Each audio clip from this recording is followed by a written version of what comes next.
Today I want to share with you one of the most painful stories that I have in my memory bank. It's the story about the day that I hurt my son on purpose. Now, this is not a story about abuse or frustration. It's a story about a patch test, a 5-year-old child, and a system that failed me and my son.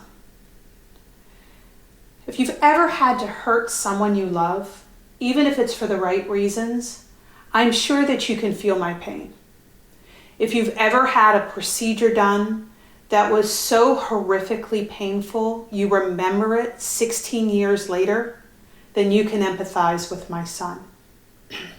But I'm here today to help you, because a mother's pain and a child's nightmare hopefully can help each of us identify ways that our systems and processes can be improved upon to make things better for the customers that we serve. This is not a conversation about people. This is a conversation about bad process. And I hope today we can work together to identify ways that each of us can look at processes more deeply and improve upon the service that we give to others. Hi, my name is Laura Click, and I'm with Click Advisors. And what we're going to talk a little bit about today is how we can meet at the intersection of information and inspiration to empower our teams to create systems and processes which are hardwired for success and not failure. Together we'll identify skill sets that can be transferred in terms of knowledge to those that are in our companies and can create an environment where we are embracing those we serve and doing the right things for the right reasons. So let me get to my story. This is the story of my son, Connor. My son got sick back in 2005 when he was 10 months old. He began to vomit multiple times a day, every day. And this began a journey that lasted for many years, where we first went through the diagnostic process, which took over a year, and then began the testing process to identify how to get my son's disease in remission. My son has an autoimmune disorder called eosinophilic esophagitis, and I know that sounds like a mouthful, but let me give it to you in plain English. So my son's white blood cells, his eosinophilic white blood cells, which we all have, think that certain foods are parasites. And eosinophils are really important because if we do have a parasite that's introduced into our body, those eosinophils will come and will defend our body. When it's a food that the eosinophil mistakenly thinks is a parasite, the problem is that eosinophil then attacks where it thinks the parasite is. And in my son's case, it's his esophagus. So the food is gone. The white blood cells are attacking the esophagus, and so slowly my son's esophagus narrowed more and more to the point where he really could not ingest food without throwing up. When he was initially diagnosed, it was considered to be an orphan disorder. It then became a rare disorder, and unfortunately now it's more and more prevalent within our society, like many autoimmune diseases. My son is a wonderful human being and has always been a smiling, happy child who cares deeply for others. And he took the testing and the trips to the OR with the best of attitudes. Even when he was miserable and ill and hadn't slept all night long and had just thrown up, you would see him with this smile on his face and his giving heart wanting to do good things for others. So when he turned 5 and the technology and the science advanced to the point where we were going to be able to take him into a clinic, spend a week really trying to identify what was causing him to become so ill, we recognized it was going to be hard, but we went for it. What proceeded was one of the hardest weeks of my son's life and of my life. He was poked and prodded and pricked all week long. He had prick tests and blood tests, and he had something called a patch test. And that's what I'm talking about today. So what's a patch test? A patch test is a medical procedure where they take little cups and they put substances in those little cups, food, and they tape them to a child's back. They then leave that tape on and those cups of food on for 48 hours because that's how long it takes to identify whether a reaction is occurring. Now, with a 5-year-old boy, I am sure that many of you know how active a 5-year-old boy is. Some things you can control, like they told us not to give him a bath for 2 days. He loved that.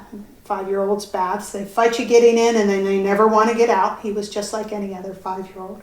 And so he thought it was cool that he was going to be extra stinky that week. But the second thing that they do is they apply lots and lots of tape to an active 5-year-old boy's back when they want to keep these cups of food in place. I mean lots of tape. So after 48 hours, when we went back to get that tape removed, it had been sealed on there very, very well. We went into the exam room and the resident came in to remove the tape from my son's back. And she began with just a small corner and she began to pull the tape up. Now, something I should mention is that my son, well, let's just call him furry. He's always had an abundance of hair. He still does. His father had a nickname Bear. My sons will be the same. Not because they're big, which they both are, but because they're furry. So even at 5, my son had hair on his back. As she peeled that tape up, it began to peel the hair out of my son's back, and he began to yell, "Ow! Ow, that hurts! Ow!" The resident paused, and there was a cabinet above the bed in the exam room, and she reached into the cabinet, and she rummaged around, and then she went out of the cabinet and began to peel that tape off my son's back again. As it progressed, it became increasingly painful for him, and his calls of pain began to turn into yelps, which then turned into him squirming, and she held him down, which turned into him beginning to swing at her, because he was a 5-year-old that just understood that this person was hurting him. Seeing what was going on, and being the parent of a chronically ill child, I recognized that I needed to step in. I had held my son down for many medical procedures at that point. I'd held him down for the prick tests. I'd held him down for blood work over the years. I'd held him down to be catheterized. I'd held my son in a hospital bed, holding his arm in mine to prevent him from pulling IVs out of his arm. And I said to the resident, "I'll do it.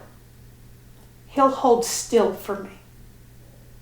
And I went over to my son, and I leaned down and I said, "Baby, Mommy has to hurt you. I'm so sorry. I'll do it fast, and it'll be quick, and it'll be over, and I'll give you the biggest hug ever. But we have to do this so we can try to make you well." I then leaned over and proceeded to rip every hair out of my son's back. He screamed in pain. I cried in sorrow, but the job was done. The next day I went back to see the attending physician. It was the end of that horrible, terrible long week. And she said, "How are you both holding up?" Because she knew how hard that week was going to be for us. And I said, "Well, it's been rough. My son has been poked and prodded and pricked, but nothing was as bad as that patch test." And the attending looked at me quizzically and said, "What do you mean?" And I said, "Ripping that tape off is the worst thing I've ever had to do in my life. He wouldn't hold still for your resident. I had to do it myself. I've never felt so terrible as a mother as the day that I did that." And she said, "Didn't the adhesive remover work?" And my response was, "What adhesive remover?" And then I realized that that's what the resident was looking for in the cabinet when she removed the tape. Now, for many years, I was so angry at that resident. How could she do that to me? How could she do that to my Connor?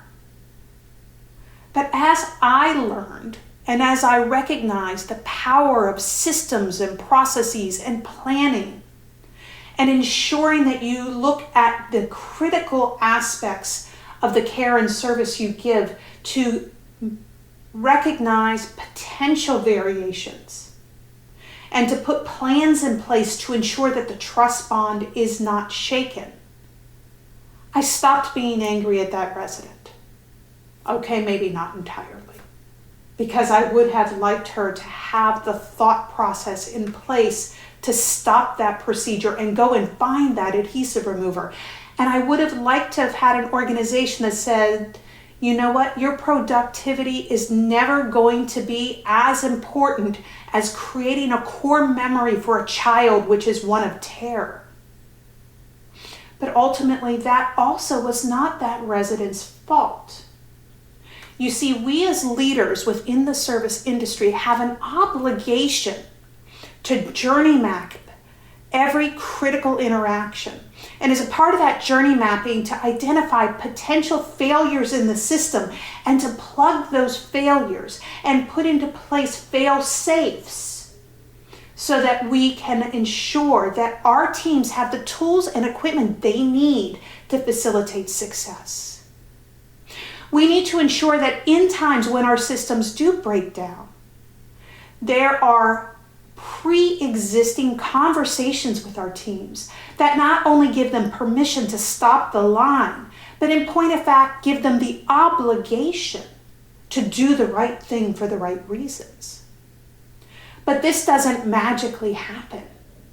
To create systems and processes which are redundant and have trust built in and ensure that they have empowered team members that will always go that extra mile to take care of somebody's body and soul, we need to put into place skill set training, systems thinking, and redundancies that will make sure we do the right thing every time for every person who comes to us during their time of need.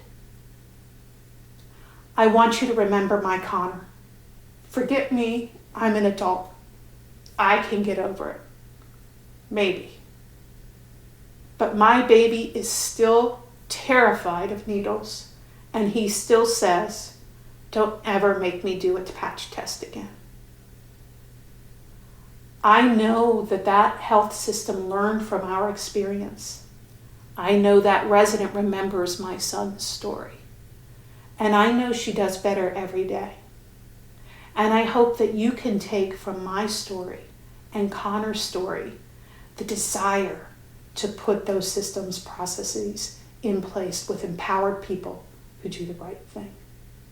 If you want more information, I hope that you'll come to my website, clickadvisors.com, and learn more about how we can partner on creating those environments.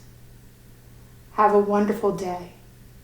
And I hope you don't have to hurt your child the way I had to hurt mine.